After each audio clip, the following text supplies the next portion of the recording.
waking in the middle of a prodigiously tough snore, and sitting up in bed to get his thoughts together, Scrooge had no occasion to be told that the bell was again upon the stroke of 1. He felt that he was restored to consciousness in the right nick of time for the especial purpose of holding a conference with the second messenger, dispatched to him through Jacob Marley's intervention.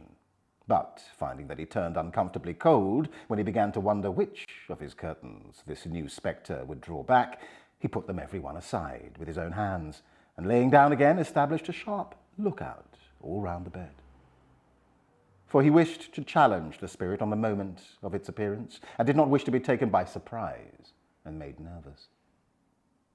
Gentlemen of the free and easy sort, who plume themselves on being acquainted with a move or two, and being usually equal to the time of day, express the wide range of their capacity for adventure by observing that they are good for anything from pitch and toss to manslaughter, between which opposite extremes, no doubt, there lies a tolerably wide and comprehensive range of subjects.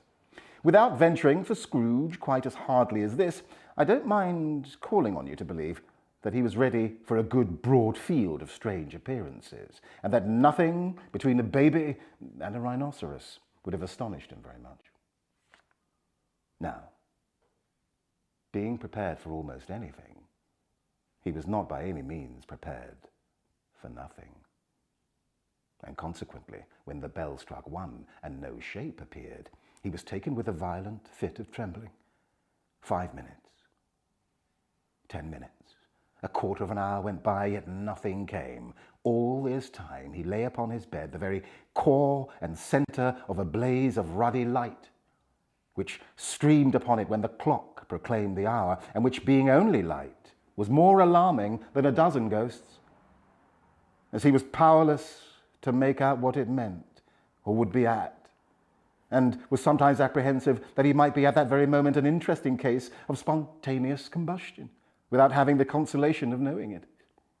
At last, however, he began to think, as you or I would have thought at first, for it is always the person not in the predicament who knows what ought to have been done in it, and would unquestionably have done it too.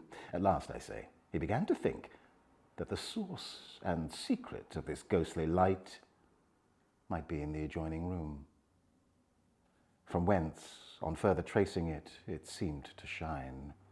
This idea taking full possession of his mind, he got up softly and shuffled in his slippers to the door. The moment Scrooge's hand was on the lock, a strange voice called him by his name and bade him enter. He obeyed. It was his own room. There was no doubt about that. But it had undergone a surprising transformation. The walls and ceiling were so hung with living green that it looked a perfect grove, from every part of which bright gleaming berries glistened.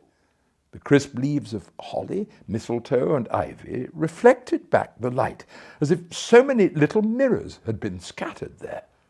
And such a mighty blaze went roaring up the chimney as that dull petrification of a hearth had never known in Scrooge's time, or Marley's, or for that many a winter season gone, heaped up on the floor to form a kind of throne, were turkeys, geese, game, poultry, brawn, great joints of meat, sucking pigs, long wreaths of sausages, mince pies, plum puddings, barrels of oysters, red-hot chestnuts, cherry-cheeked apples, juicy oranges, luscious pears, immense 12th cakes, and seething bowls of punch that made the chamber dim with their delicious steam.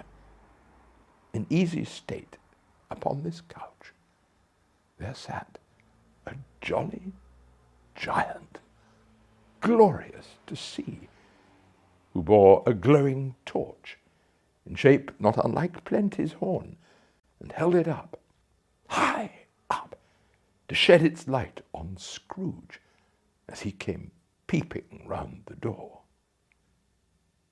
"Come in," exclaimed the ghost.